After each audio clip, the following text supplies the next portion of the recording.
सुंदर सनकी मिथिला वर्णन सामने में सर से बैसल छथिन एक मिथिला वर्णन सुना दी। क्या कि गुमान छै हमरा हम छी मिथिला के। एक बार आग्रह करब कि दोनों हाथ ऊपर करके हमरा संगे मिथिला धाम के नाम पर जयकारा लगाबी। मिथिला धाम की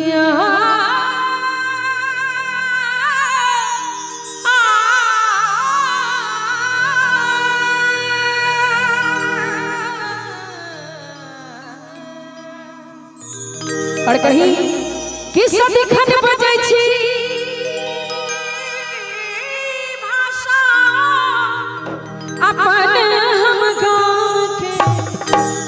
और गुमान अछि कि हम जानकी के धरती से छी, मिथिला धाम से छी कि गुमान छै हमरा हम छी मिथिला के। गुमान छै हमरा हम छी मिथिला के।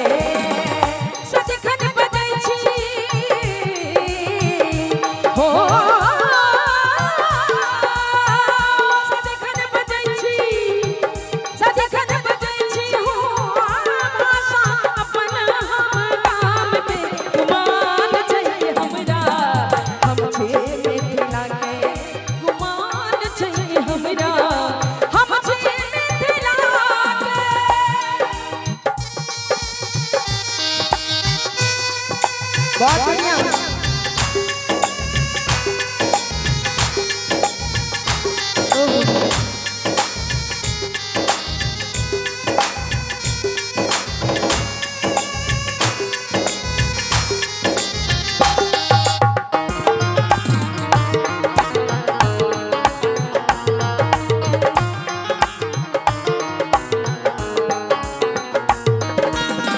पगे पग माछ मखान भेटैया कमला कोसी बलान बहैया।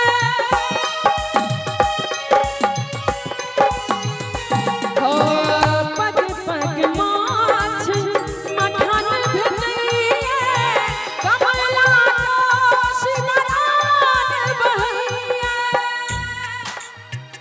हम छी निवासी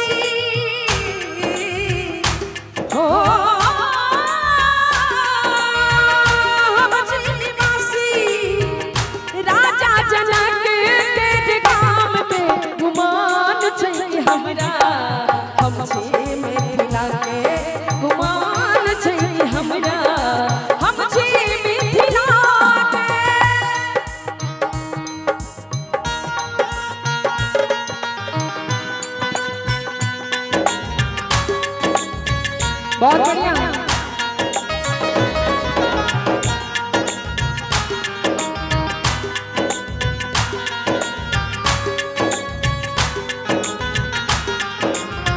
क्या बात है।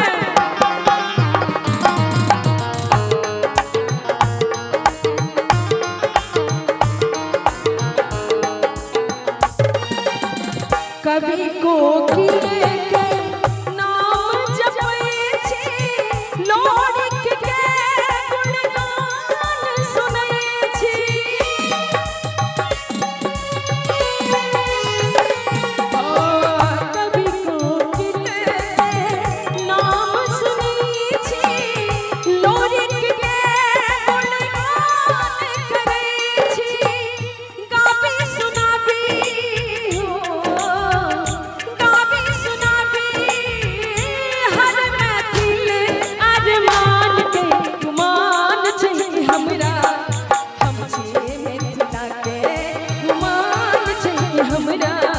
हम छी मिथिला के।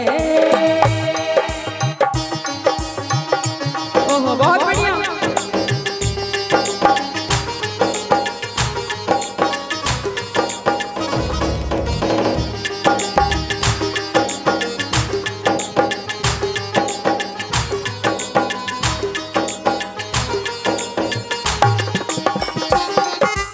क्या बात है।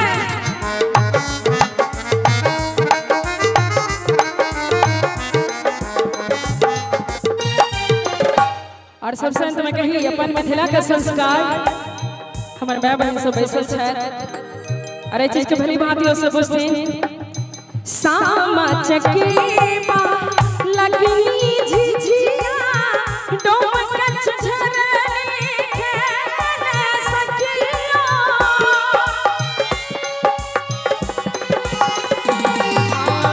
सामा चकेबा लगनी झिझिया डोम कछ झरने खेले सखिया कि सामा चकेबा लगनी झिझिया डोम कछ झरने खेले सखिया हम उदित रह छी